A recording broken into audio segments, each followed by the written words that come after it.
The Gita is essentially a conversation, an inner conversation between myself and, you could say, my creator and my closest friend. And it begins at the point of crisis. This life inevitably brings all of us to experience. We do experience negative feelings in life, of being overwhelmed, sometimes being depressed, feeling in pain, feeling frustrated, feeling angry perhaps. It's an unavoidable part of life, and it seems to be meant to be that way. And sometimes, I might enter into periods of just emptiness where I can't really find a direction. I don't really know anymore. Nothing seems certain. All of these types of experiences can give rise to profound change in a person's life. When we see, it's not only me, actually, all people in this world are going through these kinds of experiences of pain and confusion. Along with the good stuff, there's all this difficult stuff. What's going on actually?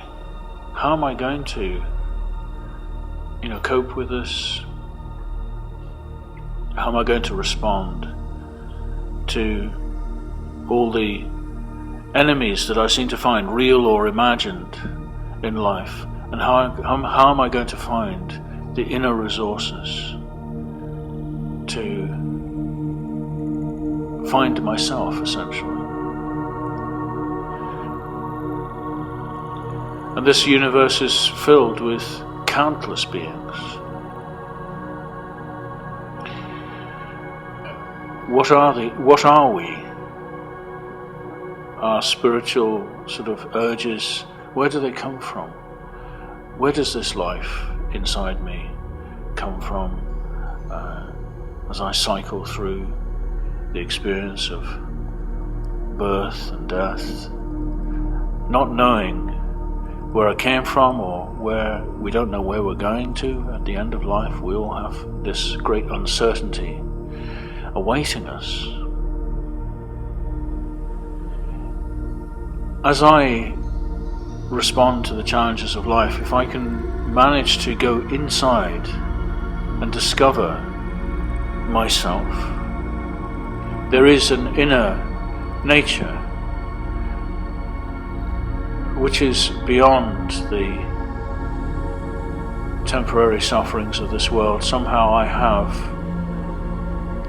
I do have a source of strength within me, of consciousness, of wisdom, even of joy. If I can find that inner self, then my experience of life can start to change. And these challenges, pain and loss of this world can start to take on a new meaning, an opportunity to transcend by discovering my real nature. And in so doing, I can find that life, in fact, is full of blessings. And whilst living in this world, in the midst of all this confusion, I might be able to find a great sense of harmony and a sense of fulfillment, even whilst being in this apparently imperfect environment. I can see that actually within every challenge, within every struggle, there is a blessing, so that I can find myself and become truly effective in how I live. This is what the Gita essentially is about. How to live from the heart, from the real, true center of consciousness and awareness in my life.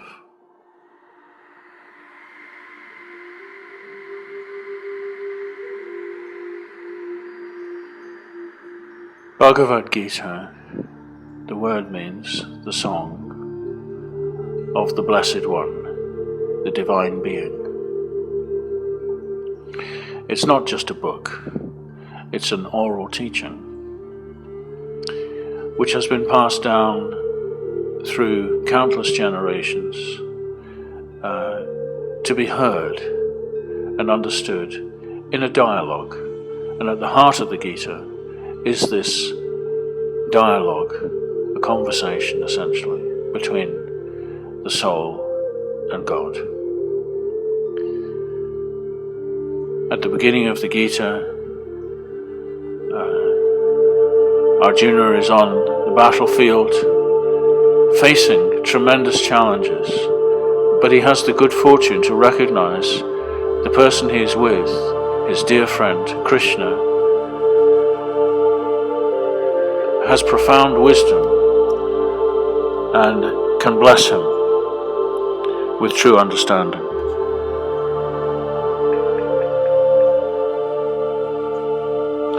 The Gita divides into 3 sections. The first section, the soul in the world.